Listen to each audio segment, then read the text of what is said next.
रामगिरी महाराज आपल्या वक्तव्यावर ठाम असून बांगलादेशमधील हिंसाचारावर बोलताना वक्तव्य केल्याचं त्यांनी सांगितलं। दरम्यान इम्तियाज जलील यांचा मोर्चा म्हणजे राजकारण असल्याचा पलटवार रामगिरी महाराजांनी केला आहे। आपल्या धर्मगुरूविषयी रामगिरी महाराज यांनी अपशब्द वापरले आणि त्यामुळे इम्तियाज जलील आपल्या हजारो कार्यकर्त्यांसह तिरंगा रॅली घेऊन मुंबईच्या दिशेने रवाना झालेत। आपल्यासोबत रामगिरी महाराज आहेत। काय प्रतिक्रिया आहे? इम्तियाज जलील मोर्चा काढतात यावरची। आता हे राजकीय लोक राजकारण करायला पाहतात। आता खासदारकीला पडले, आमदारकीला उभं राहायचे त्यांना, आणि मग ज्या राजकारण करणाऱ्या लोकांना असे काहीतरी मुद्दे लागतात। वास्तविक तसं काही नाही आहेत, आणि आम्ही जे बोललेलो आहोत तर तो इतिहास आहेत जे लिखित आहेत, आणि माझं मत आहे की त्यांनी अशा प्रकारचे आंदोलन करण्यापेक्षा जे काही आम्ही मत मांडलेलं आहेत ते चुकीचं आहे असं त्यांनी सिद्ध करावं, आणि त्यांनी मान्य करावं काय असेल ते। अजूनही तुमच्या वक्तव्यावर ठाम? नाही, वक्तव्य तर आहे, ठामच आहे आम्ही आमच्या वक्तव्यावर, काही विषय नाही। पण यामुळे मुंबईमध्ये मोठ्या प्रमाणावरती जमाव गेला आहे। त्यांचं म्हणणं आहे की आमच्या धर्मगुरूविषयी बोलण्याचा अधिकार तुम्हाला कुठून आहे? नाही, आम्हाला संविधानाने अधिकार दिलेले आहेत। कोणाचे धर्मगुरू किंवा कोणाचा हा विषय नाही आहे। वस्तुस्थिती जो अन्याय अत्याचार घडतोय त्या विषयावर आपण बोलू नये का? बांगलादेशामध्ये जो अत्याचार घडला, आणि विषय काय आहे की आम्ही त्या विषयावर बोलत होतो, तो विषय बाजूला झाला, आणि त्या विषयाला अनुसरून बोलताना एक उदाहरण म्हणून आम्ही ते सांगितलं की आज समजा तुम्ही एक कोणत्या धर्माचे आहात आम्हाला माहीत नाही, आणि माहिती करण्याची आवश्यकता नाही आहे, पण तुम्ही एक माणूस आहात, मी एक माणूस आहे। आपला माणुसकी धर्म आपल्याला काय सांगतो, माणुसकी धर्म काय सांगतो त्यानुसार आम्ही त्या ठिकाणी बोललो की एखादा समजा मनुष्य आहे, की समजा तुम्ही व्यक्ती आहात की तुमची 6 वर्षाची मुलगी आहे, तुम्ही एखाद्या 50 वर्षाच्या व्यक्तीला द्याल का? तुमचा मानवता धर्म तो काय काय सांगतो, बस एवढंच आम्ही सांगितलं। पण त्यामध्ये आता त्यांनी मन दुखवून घेणं काही कारण नाही, किंवा आम्ही चुकीचं बोलतोय हे त्यांनी सिद्ध करावं। तुम्ही समोरासमोर जायला तयार आहात? नाही, आला प्रसंग तर काय हरकत नाही। तुमच्यावरती 60 गुन्हे दाखल झालेत, उद्या 60-70 गुन्हे दाखल झालेत, उद्या सरकारने कारवाई केली तर त्याला सामोरं जायला तयार आहात? हो, काय हरकत नाही।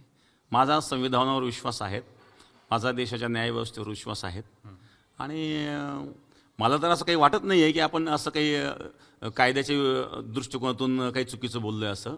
पण एवढं असूनही कायद्यानुसार जे घडेल ती तयारी आहे आमची। तुमचं वक्तव्य चुकीचं आहे असं तुम्हाला वाटतं का? नाही, आमचं वक्तव्य कुठे चुकीचं आहे असं आम्हाला वाटत नाही, कारण जे आम्ही बोललेलो ते वस्तुस्थितीला धरून बोललेलो आहोत, आणि जे सत्य आहे ते बोललेलो आहोत। फक्त विषय आहे की विचाराची लढत ही विचाराने असली पाहिजे। आम्ही जे विचार मांडलेले आहेत ते विचार चुकीचे कसे हे तुम्ही समस्यापुढे मांडलं पाहिजे, आणि असं मांडण्याकरता आजपर्यंत कोणी आलं नाही, महिना होऊन गेला त्या गोष्टीला। फक्त याचे रस्त्यावर उतरणं हे काही योग्य नाही आहे। कायदा सुव्यवस्थेचा प्रश्न निर्माण झाला आपल्या वक्तव्यामुळे, याचा कधी खेद वाटतो? नाही, कायदा सुव्यवस्थेचा प्रश्न आमच्यामुळे निर्माण झालेलाच नाही आहेत हे, आणि आमचा कुठल्या धर्माला विरोधच नाही आहेत, हा अराजक तत्वाला विरोध आहे। आणि हे अराजक तत्व कुठून निर्माण होतात, त्यांना कोणाकडून प्रेरणा मिळते, अशा प्रकारे इतिहासामध्ये जे काही उदाहरणं आहेत ते उदाहरणं एक विश्लेषण म्हणून आम्ही सांगितलेले आहेत, आणि त्याच्या पाठीमागचा आमचा उद्देश तो नाही। कारण 1.5 तासाच्या प्रवचनामध्ये आम्ही कुठलाही तो विषय आम्ही घेतला, किंवा 7 दिवसाचे प्रवचन आहेत कुठं तो विषय नाही आहे, तो विषय असण्याचं काही कारणही नाही। फक्त हा 1-1.5 मिनिटाची क्लिप बाहेर काढून आणि हे संभ्रम निर्माण करण्याचा प्रयत्न केला गेला, त्याचं राजकारण केलं गेलं, तो विषय आमच्या डोक्यात नव्हता आणि आजही नाही आहे।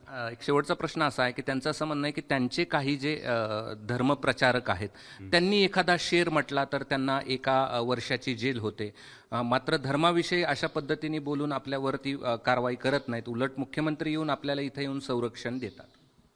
नाही, कोणी शेर म्हटल्यावर कोणी कारवाई झाली असं मला तर काही असून जाणवलं नाही। आता ते मागं ते अकबरुद्दीन ओवीसी होते, त्यांनी काय बयान दिलं होतं की 15 मिनिट पोलीस हटवा, एवढं भयानक त्यांनी बयान दिलं तरी त्यांना कुठे अटक झाली। शेवटी ज्याचं त्याचं व्यक्तिगत स्वातंत्र्य आणि कायद्याने त्याचं स्वातंत्र्य दिलेलं आहे, आणि आता कोणी मन दुखून घेत असेल त्याला आपण काय करणार आहेत, वास्तविक जे आहेत ते मांडण्याचा आम्ही प्रयत्न केलेला आहे। इम्तियाज जलीलचा मोर्चा म्हणजे तुमच्या मते काय? नाही, मोर्चामध्ये राजकारण आहे, खासदारकीला पडले आता आमदारकीला उभं राहायचं आहे, आणि मग काहीतरी वातावरण निर्माण करण्याचा प्रयत्न करायचा आहे। पण दोन्ही बाजूनं, आपल्या बाजूनं असेल किंवा इम्तियाज जलील यांच्या बाजूने असेल, काही चुका होत आहेत वाटतं? नाही, आता बरं का, आम्हाला कोणाबद्दल काही बोलण्याचं काही कारण नाही आहे. फक्त आम्ही जो विषय मांडलेला आहे ह्या अराजकतेच्या विरोधात आम्ही मांडलेला आहेत आणि अराजकतेच्या आजही आम्ही विरोधात आहोत. कुठल्याही धर्माच्या आम्ही विरोधात नाही आहेत. प्रत्येक धर्मामध्ये चांगले लोक असतात, वाईट लोक असतात. उलट त्यामध्ये काही चुका असतील तर उलट त्यांच्याच धर्मगुरूंनी समोर आलं पाहिजे. आणि ज्या काही, जसं हिंदू धर्मामध्ये सुद्धा काही कुप्रथा होत्या, हिंदू धर्माच्याच लोकांनी पुढे येऊन त्या कुप्रथा नष्ट केल्या. तशा प्रत्येक धर्मामध्ये असणाऱ्या ज्या काही कुप्रथा आहेत तर त्यांच्याच विचारवंतांनी एकत्रित येऊन त्या नष्ट केल्या पाहिजे. म्हणजे हा प्रश्न निर्माण होणार नाही. शेवट पुन्हा एकदा विचारतो, अजूनही तुमच्या वक्तव्यावर ठाम आहे, तिसऱ्यांदा विचारतो.